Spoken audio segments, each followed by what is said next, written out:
this is one of those stories where I have told it so often that I am aware of having made it up. I mean, I know that something happened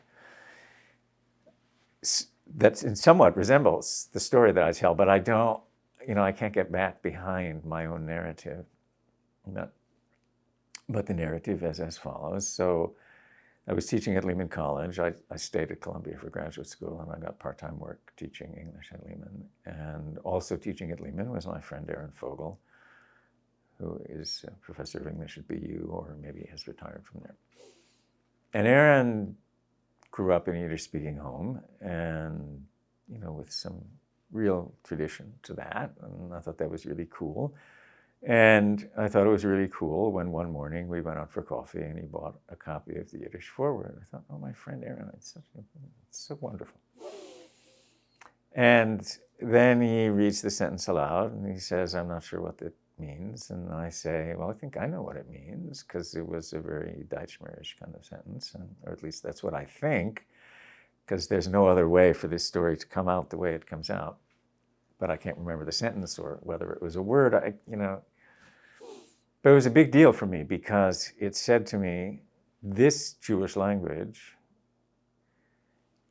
you kind of know, or you know something about, or you have an entree to. And I thought, what is, that's really interesting. Do I know this language? Do I not know this language? What would it mean to learn this language?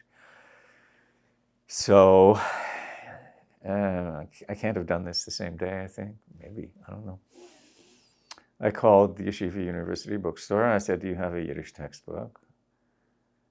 I don't think I could have asked them whether they had Weinreich's textbook, because I didn't know it existed. All I knew, but they had a Yiddish textbook. So I walked 4 miles from my apartment on West 100th Street to Yeshiva to make a pilgrimage to buy the Yiddish textbook, which was indeed Weinreich's textbook, which is over there on my desk. And then I started learning the Aleph Beis. And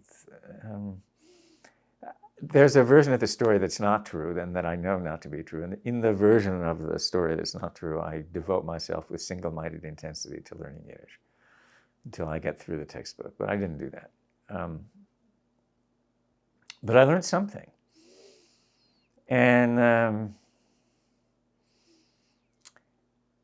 I began to read those letters. And I did in some way learn the alphabet. I didn't learn it when I came later to learn some Hebrew. I realized that I'd learned the alphabet in a way that wasn't entirely adequate to Hebrew, but okay, I learned enough to be able to puzzle out, and sometimes more than puzzle out, Yiddish words. So that's the first step. The second step, I came to the University of Chicago as a Harper Fellow in 1978.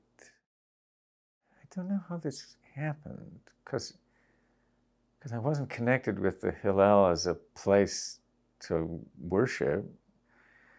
I was beginning to celebrate Yom Kippur, although with such great ignorance that I got the date wrong one year, and I had to fast on 2 days, the wrong one and the right one. But somebody said there's this Yiddish course at the Hillel, and I went there, and I was very, very lucky. In my teacher was a woman named Pearl Cahan, the wife of a very distinguished economist and Yiddishist named Arkadiusz Cahan. Pearl grew up in Warsaw.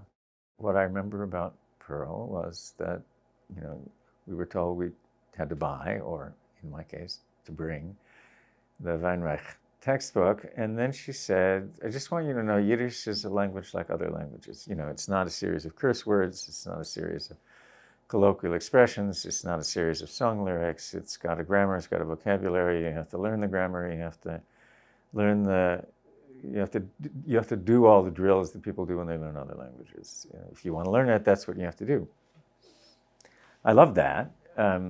I can imagine other Yiddish teachers not insisting on that so prominently, and she insisted on that. And she was a very demanding, lovely, inspiring teacher.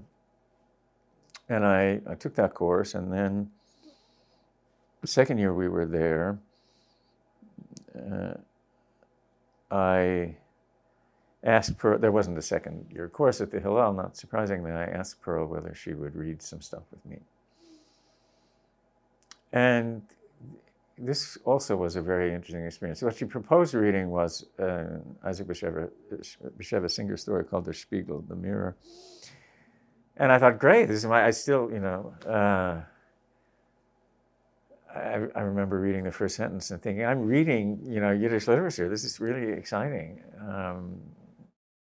It's about demons, not surprisingly, and one of the things that demons do is hide in mirrors, and which means that they attract vain women. They can entrap vain women, and there's a vain woman named Cyril who spends too much time looking in the mirror. And once she looks in the mirror long enough and gets into conversation with this unnamed demon long enough, she's entrapped by the demon, and she goes through all these, hellish places of torment, like demon dimensions in Buffy the Vampire Slayer. And at the point where we got to that part, Pearl said, I don't want to read this. I don't know the vocabulary, for one thing. It's a very Kabbalistic vocabulary, and I hate it. I just hate it. I don't want, it's I don't know what she said. It's vulgar, it's obscene, it's pornographic, it's voyeuristic. I mean, any of those things.